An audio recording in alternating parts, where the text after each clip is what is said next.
Merci de nous rester fidèles sur www.gms.sn. Tout de suite, le journal. L'UCS face à une hémorragie interne, une situation qui justifie la forte mobilisation sonnée ce lundi pour étouffer les velléités de départ vers l'APR. Les femmes au devant du combat pour l'amélioration des conditions de vie à Néma-1. Cette semaine, des consultations médicales gratuites ont été organisées au profit des populations de ce quartier précaire. L'actualité internationale et la revue de la presse mettront fin à ce journal. Tout de suite, le développement. Bienvenue à tous. Freiner l'hémorragie qui commence à dégraisser son parti, c'est le nouveau défi qui se dresse devant le président de l'UCS. L'Assemblée générale tenue ce lundi à la mairie est le premier acte d'un processus de remobilisation des troupes pour chasser toute velléité de départ. C'est un reportage de Papo Mané. L'Union centriste du Sénégal n'est pas insensible au départ vers la PR de Néné Conté. Hier, la première secrétaire élue au conseil départemental de Ziguinchor était l'absent le plus présent à l'Assemblée générale convoquée et dirigée par le président de l'UCS, Abdoulaye Baldé. Le parti était un peu en stand-by dans la plupart de ses structures. Et donc, il y a quelque temps, les jeunes ont commencé à les tourner dans les quartiers, suivis un peu par les femmes. Malheureusement, nous avons été frappés par un deuil récemment, ce qui avait plus ou moins ralenti les activités, qui avait repris de belles manières, de fort belles manières il y a quelques temps. Aujourd'hui, nous avons d'abord rencontré une des bases les plus importantes du parti, qui est la base de l'Ignal, pour essayer de remobiliser la base, d'accueillir aussi des gens, de nouvelles personnes qui sont arrivées, mais aussi, ils en ont profité pour déplorer le départ d'une famille qui était dans notre parti. Mais je pense que c'est comme ça aussi la vie d'un parti politique, il y a des entrées et des sorties. L'essentiel, c'est de savoir se ressaisir et d'aller de l'avant. Sur son éventuel futur compagnonnage avec le président Macky Sall, Abdoulaye Baldé maintient le flou. Tout juste s'est-il contenté de rappeler ses rapports avec certains leaders de l'APR dans la capitale du Sud. D'abord, si vous parlez d'Angélique ou de Doudouka, ce sont l'un et peut-être ma soeur Angélique, tous son père. Le vieux Manga m'a beaucoup soutenu quand il s'est agi de l'élection à la municipalité en 2009. C'est une famille qui est très proche. Angélique aussi est une sœur. Et donc elle m'avait invité à une activité républicaine, donc c'est avec beaucoup de joie. Dans la mesure où il y a aussi des femmes qui étaient de ma formation politique qui ont été financées. Elle a fait le financement sans parti pris. Il y avait mes collègues députés qui sont venus des régions de Ziguinchor, de Kolda et de Sédhiou. Donc il était tout à fait indiqué en tant que maire de la ville d'aller les accueillir. Je pense que si je dois aller vers le camp présidentiel, ce ne sera pas peut-être au niveau local que je devais être démarché, mais au niveau beaucoup plus élevé, compte tenu de ma stature. Le compte à rebours a donc commencé pour l'UCS qui devra très bientôt se prononcer sur sa trajectoire en direction de l'élection présidentielle de février prochain. L'association des femmes de Néma-1 dans la commune de Ziguinchor poursuit ses initiatives d'assistance aux populations, un acte de solidarité qui s'est traduit par l'organisation d'une journée de consultation médicale gratuite à l'école Amadou Tidiane Bey avec l'appui des médecins et pharmaciens du Sud, nous dit Eva Sagna. Offrir aux populations démunies de leur quartier l'opportunité d'accéder à des consultations et médicaments sans bourse déliée, c'est le combat engagé par les femmes de Néma-1 qui ont mis à profit ce mois de mars qui leur est dédié pour accomplir ce geste humanitaire de haute facture. Tout d'abord, le quartier Néma-1, Château d'Eau, les quartiers Néma 1, Château d'Eau et Néma 2 sont des quartiers très populaires. Donc, la population est dense. Parmi ces populations, donc, les femmes, les enfants, les vieillards sont des gens démunis. Donc, c'est pour cette raison qu'on a organisé une journée. D'abord, le 8 mars, on avait organisé une journée de dépistage sur le cancer du col de l'utérus avec pour toutes les femmes, parce que c'est devenu maintenant une maladie très fréquente chez les femmes. C'est à ce niveau, donc on a continué l'initiative, on a continué pour permettre aussi les femmes qui n'avaient pas pu faire le dépistage avec leurs maris, les enfants, les vieillards, donc pour permettre à toute la population de venir se consulter gratuitement. Changer les rapports personnels de santé-population en allant vers celle-ci pour relever le défi de l'émergence sanitaire des citoyens, explique cet engagement des médecins et pharmaciens membres de Global Santé Sud Développement. La médecine ne s'arrête pas à l'hôpital. Parce que si vous prenez en général les consultants au niveau des structures de santé, il ne faut même pas le 10e au niveau national, il ne faut même pas le 10e de la population. Aujourd'hui, il faut essayer de voir quel genre de stratégie il faut faire pour approcher ces populations. Une de ces stratégies, c'est d'aller vers la population qui, d'un certain degré, est démunie. Autrement dit, ne peut pas aller vers, disons, n'a pas accès aux soins de santé. À un certain degré, cette population, une frange de la population, a les moyens, peut aller, disons, se faire soigner, mais ne sait pas où se soigner parce que ne sachant pas quelle spécialité, ainsi de suite, doit s'occuper d'elle. Et donc, pour essayer de pallier à tout cela, je pense il vaut mieux aller vers la population que de l'attendre jusqu'à ce qu'elle vienne vous voir à l'hôpital à un état où elle est complètement allongée.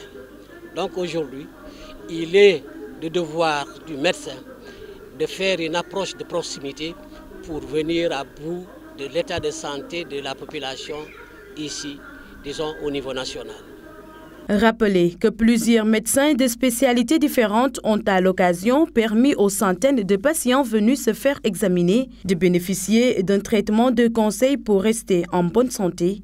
Un geste que les professionnels de la santé sont prêts à reconduire dans les quartiers les plus reculés et autres localités de la Casamance. Les adorables mamans de Ziguinchor ont organisé une séance de nettoyage ce samedi 10 mars 2018 à la place Aline Sitoé Diatta dans le cadre de la célébration du 8 mars 2018. Elles ont aussi octroyé un don de produits d'entretien aux détenus de la maison d'arrêt et de correction de Ziguinchor. Aminata Dem, leur secrétaire général, que nous écoutons au micro de Sissa Okoli. Quelque part, nous on habite Ziguinchor et on a l'habitude de voyager et de sortir. On a vu que nous, notre ville avant, c'était la plus propre, la ville de Ziguinchor. Mais aujourd'hui, il y a beaucoup de saleté, beaucoup de poubelles. Donc du coup, on s'est dit pourquoi toujours manifester, faire des Mumbai, comme on appelle ça. Pourquoi pas ne pas nettoyer notre ville, parce qu'on avait l'habitude de voir notre ville propre. Pourquoi ne pas reprendre ce slogan, dire Casamance, ville propre. C'est pourquoi on a choisi de balayer avec la population. C'est quelque chose que je dirais qui n'est pas facile pour tout le monde, comme pour les gens qui sont là-bas, détenus, mais aussi pour les familles. Et très souvent, on entend par les familles, quand il y a quelqu'un, ils te demandent carrément, ils sollicitent de l'aide, parce que les prisons, c'est vrai que les prisons du Sénégal ne sont pas trop organisées par rapport à beaucoup de choses. Donc, tu vois des gens qui te demandent une sollicitation et tout. On s'est dit pourquoi pas ne pas aller aider nos sœurs qui sont là-bas, parce que nous tous, nous sommes des femmes. Et pourquoi rester dans nos maisons? Nous sommes dans nos maisons. Elles sont ailleurs, vraiment loin de leur famille. Et pourquoi ne pas y aller, les aider, être avec elles, fêter le 8 mars, leur faire savoir qu'elles ne sont pas exclues de la société. Donc nous, on s'est dit, on va s'organiser et aller les voir, leur donner un peu de bonheur par rapport et leur montrer que les gens de l'extérieur ne les a pas oubliés. Cap sur Bignona, la convention de partenariat inclusif entre le conseil départemental de Bignona et celui de Savoie profite aux couches vulnérables. Les deux parties travaillent à consolider ce partenariat exemplaire à l'occasion de la venue d'une délégation savoyarde, notamment les femmes élues, nous dit Lamine Bediane. Le partenariat entre le conseil départemental de Bignona et celui de Savoie ouvre des perspectives rassurantes, notamment pour les couches vulnérables, en plus des autres programmes en cours. Les femmes élues de Savoie séjournent en ce moment à Bignona pour une série d'activités allant dans ce sens. Dr Ndengi Magoudiabi, première vice-présidente du conseil départemental de Bignona. Ça permet aussi de nous enrichir des expériences des élus de la Savoie.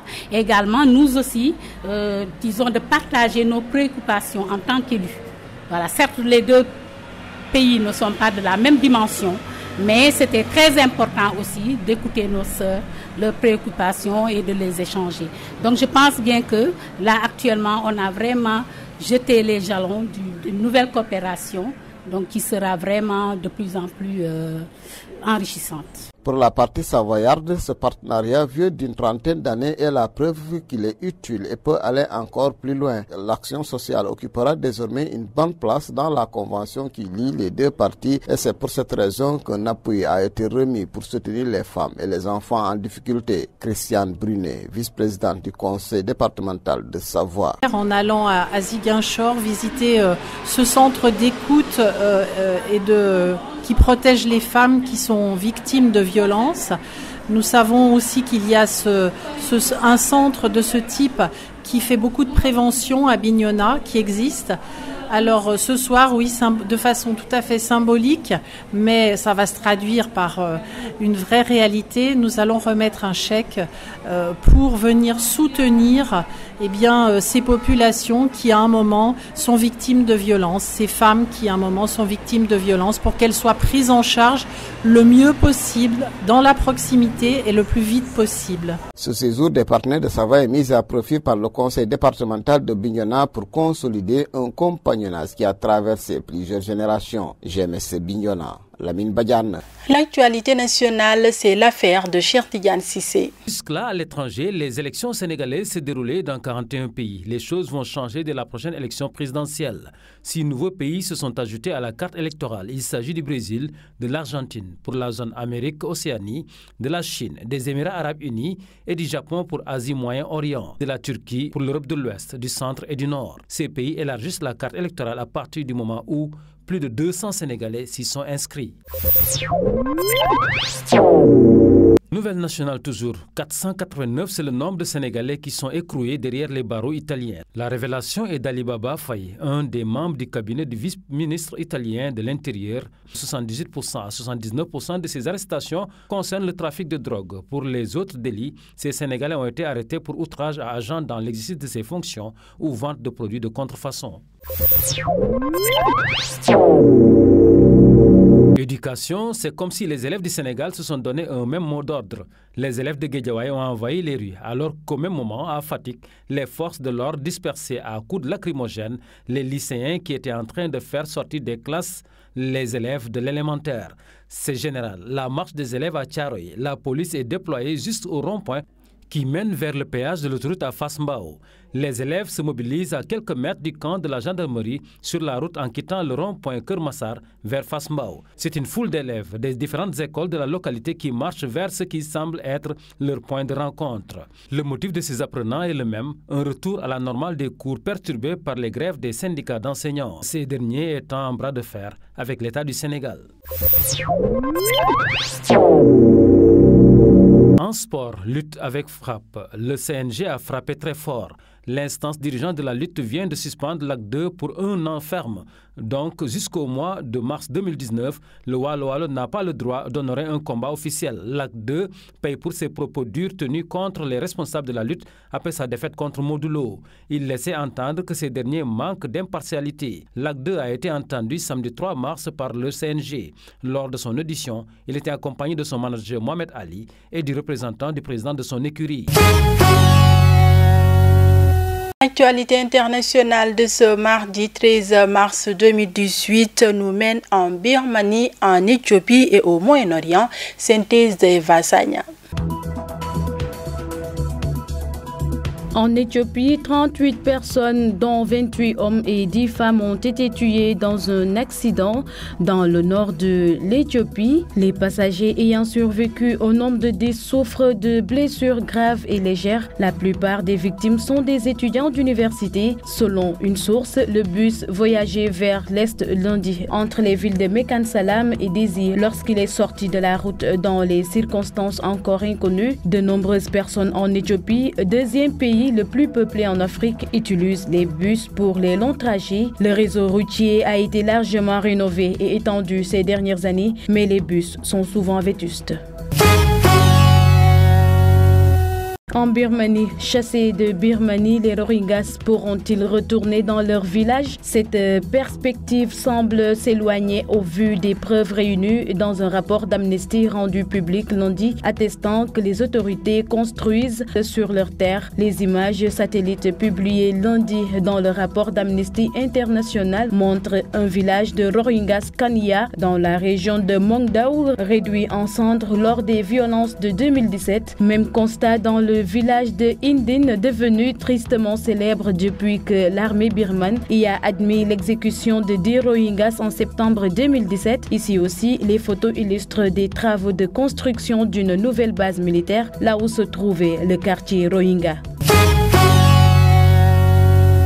Et enfin, au Moyen-Orient, les États-Unis ont déposé lundi à l'ONU, au 23e jour d'un assaut ravageur sur la Ghouta, une nouvelle résolution pour un cessez-le-feu immédiat en dénonçant l'attitude de Moscou et Damas qu'ils n'ont jamais eu l'intention d'appliquer une trêve. Les bombes syriennes continuaient lundi de s'abattre sur des localités rebelles de la Ghouta orientale assiégées et morcelées.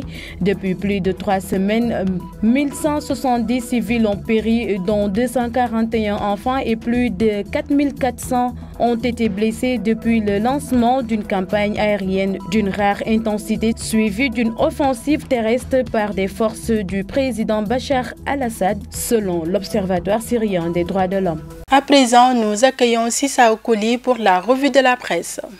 Bienvenue.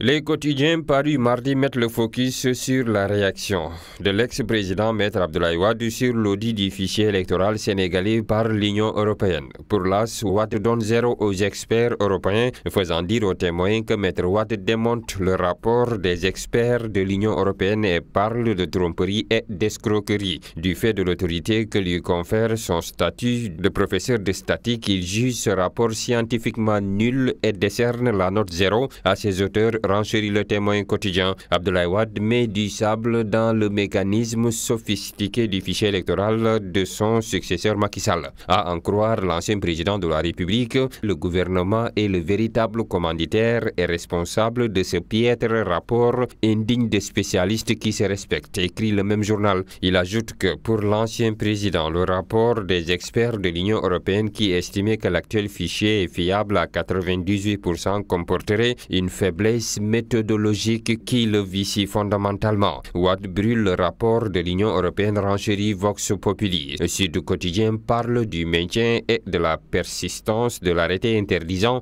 toute manifestation à caractère politique au centre-ville de Dakar. Macky Adoub Ousmane Ngom note le journal. Selon nos confrères, signé le 20 juillet 2011 par l'ancien ministre de l'Intérieur, Maître Ousmane Ngom, l'arrêté qui interdit toute manifestation politique à Dakar Plateau fait aujourd'hui l'objet d'une instrumentalisation par le régime actuel contre ses adversaires de l'ancien régime. Là, s'entretient avec le DG de la Sonacos à propos de la campagne arachidière et indique que Pape Dieng décortique tout. Selon M. Dieng, la Sonacos va acheter toutes les graines d'arachide des paysans et opérateurs. L'huile d'arachide est gênée par 45 marques d'huile sur le marché local, renseigne Pape Dieng. Le quotidien Enquête ouvre sur Dakar, capitale immobile, en référence aux embouteillages et autres bouchons dans la presqu'île dakaroise où rouler sur les routes relève du parcours du combattant et de la galère pour les usagers compte tenu des 300 heures perdues chaque année dans les embouteillages selon le journal. Vox Populi rapporte pour sa part que 4 départements du nord du Sénégal sont menacés par la faim, soit 245 000 personnes équivalent à 30 000 ménages de Matam, Kanel, Podor et Ranérou. De son côté, le Soleil titre sur le conseil présidentiel sénégalo-gambien prévu aujourd'hui à Banjul et parle de première historique ce matin. La plainte déposée contre le professeur Songde Diouf, philosophe de profession par des femmes, est largement relayée par l'apparition du jour des journaux. Apologie du viol, le professeur Songde Diouf lapidé par des femmes, note L'As quotidien. Le professeur Songde Diouf vilipendé par des femmes, renchérit Le Témoin. Parlons de sport à l'instant et c'est le moment de jeter un coup d'œil sur la une de Stade qui rapporte Santingom, le 11e binational de Cissé. En lutte avec frappe, Sunulamb écrit sur les combats qui attendent Boy Niang 2. Boy Niang 2 veut des combats chocs à en croire Sunulamb qui note prêt contre les 6 VIP en citant Boy Niang, le jeune lutteur de Pikine. Boy Niang 2 fonce sur Balla Gaye 2, Gris Bordeaux, Bombardier, Modou Lo, etc. Bonne lecture. C'était le dernier élément de ce journal. L'information continue sur www.gms.sn. Merci de votre fidélité et au revoir.